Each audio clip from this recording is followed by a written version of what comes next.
Assalamualaikum warahmatullahi wabarakatuh.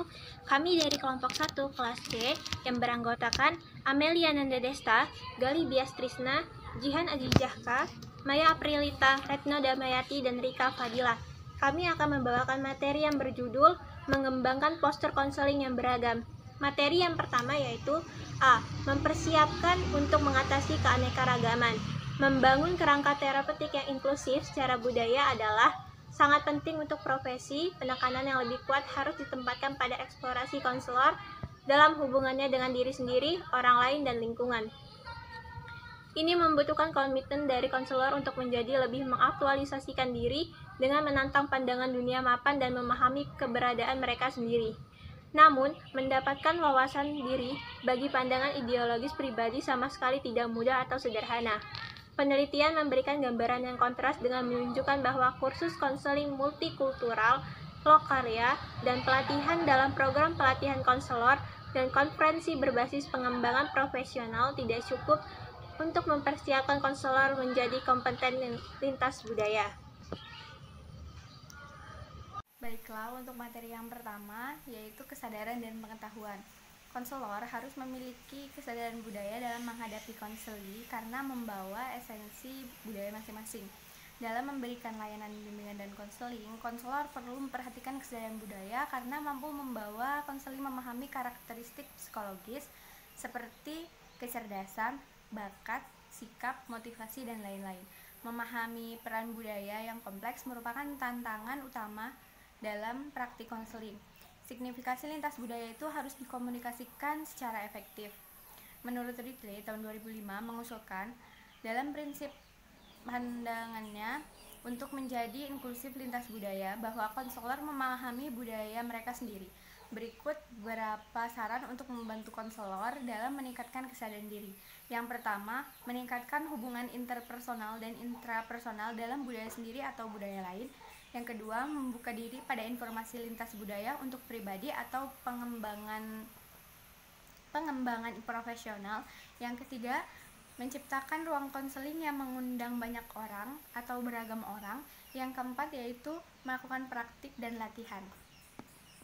Saya akan membacakan materi selanjutnya yaitu 2. Perkembangan tersirat dan eksplisit dari rasisme dan prasangka. Membutuhkan konselor untuk mengevaluasi, memeriksa bagaimana prasangka stereotip dan rasisme tertanam pada pandangan mereka. Kemudahan untuk mendiskusikan rasisme dan prasangka secara terbuka jarang ada. Kegagalan untuk memeriksa diri sendiri, termaksud rasistik, prasangka, dan rasisme bisa membukti cukup berbahaya bagi klien.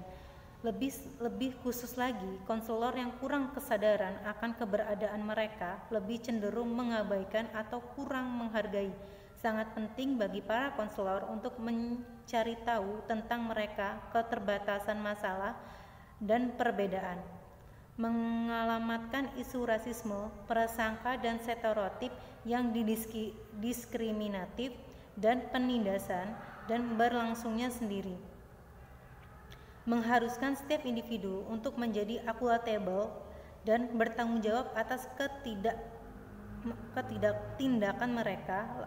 Lagu dapat digunakan untuk menyinggung sikap rasisme yang ada di kalangan masyarakat. Baiklah, di sini saya akan melanjutkan materi dari rekan saya yang sebelumnya, yaitu di sini terkait dengan aktivitas di luar zona nyaman.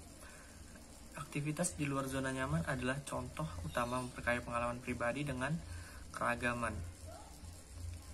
Nah, di sini juga ada aspek yang perlu dipertimbangkan saat terlibat dalam proses pengalaman di luar zona nyaman, yaitu meliputi bagaimana peristiwa itu unik atau berbeda sebagai hasil dari budaya kelompok pengorganisasian.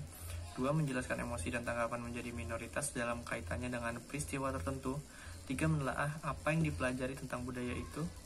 4. Mampu berinteraksi dengan anggota. 5. Menelaah apa yang dipelajari tentang diri sendiri dan bagaimana perbedaannya didekati. 6. Mengidentifikasi keterampilan yang ingin Anda kembangkan atau tingkatkan, kemudian kembangkan dan jelajahi, dan bagaimana Anda akan mengerjakannya keterampilan. Dan 7. Yaitu menjelaskan bagaimana keterampilan yang diidentifikasi akan membantu dalam menjadi lebih kompeten secara lintas budaya. Nah, pengalaman ini dimaksudkan untuk menantang konselor untuk memeriksa pengalaman mereka sendiri, biasa sambil mendapatkan informasi faktual dan tangan pertama secara berurutan menjadi lebih reseptif dan responsif terhadap keragaman. Nah, hak istimewa untuk menjadi penutup mata yang mampu menjadi lebih jelas ketika siswa dan konselor mulai mengenali bagaimana mereka tidak cukup siap untuk bergaul berbagai macam individu. Sekian, materi yang selanjutnya akan dilanjutkan oleh rekan saya. Materi yang selanjutnya yaitu pendekatan teoritis.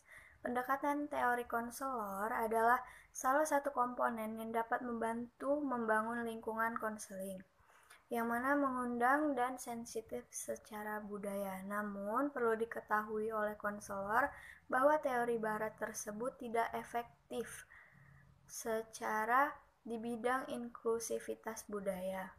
Nah, penting juga bagi konselor untuk mengkaji mengenai pendekatan yang memiliki efek sisa dari bias keyakinan dan nilai mereka sendiri, keterbukaan terhadap pandangan dunia dan realistis klien, penerimaan dari banyak kebenaran, kemampuan untuk beradaptasi dan fleksibilitas dalam proses perubahan, cara memanfaatkan keragaman konselor dan klien untuk membantu membangun hubungan teoretik. Kemudian, dari perspektif etika, konselor harus mengenali bagaimana pendekatan mereka mengenai nilai-nilai terikat dengan budaya, kelas, dan mono atau multibahasa. Kemudian, pendekatan yang lebih global meliputi jenis kelamin, orientasi seksual, usia, agama, pendidikan, ekonomi, kesehatan, dan pengalaman hidup. Kemudian semuanya akan berfungsi untuk memberikan citra dan pemahaman yang kuat. Dengan demikian akan bermanfaat bagi konselor untuk mengonsumsi pendekatan teoritis yang mengenai faktor-faktor yang disebutkan tadi. Terima kasih. Materi yang selanjutnya, teori keadilan multikultural, feminis, sosial, dan respek. Akronim full digunakan untuk menjelaskan hal-hal sebagai berikut. Yang pertama itu identitas agama atau spiritual. Yang kedua latar belakang kelas ekonomi. Ketiga identitas seksual. Keempat kematangan psikologis. Kelima identitas etnis atau ras. Keenam tantangan kronologis atau perkembangan. Ketujuh pengalaman traumatis dan ancaman lain terhadap kesejahteraan seseorang. Kedelapan itu identitas dan sejarah keluarga. Ke-9 karakteristik fisik yang unik. Ke-10 lokasi tempat tinggal dan perbedaan bahasa. Pertimbangkan untuk mengintegrasikan model ekologi Brown Van Banner dengan teori lain. Yang pertama karakteristik individu seperti jenis kelamin, kognisi, perilaku, genetika, atau faktor biologis. Yang kedua itu sistem mikro. Sistem mikro itu keluarga, teman, pekerjaan, gereja, dan lain-lain.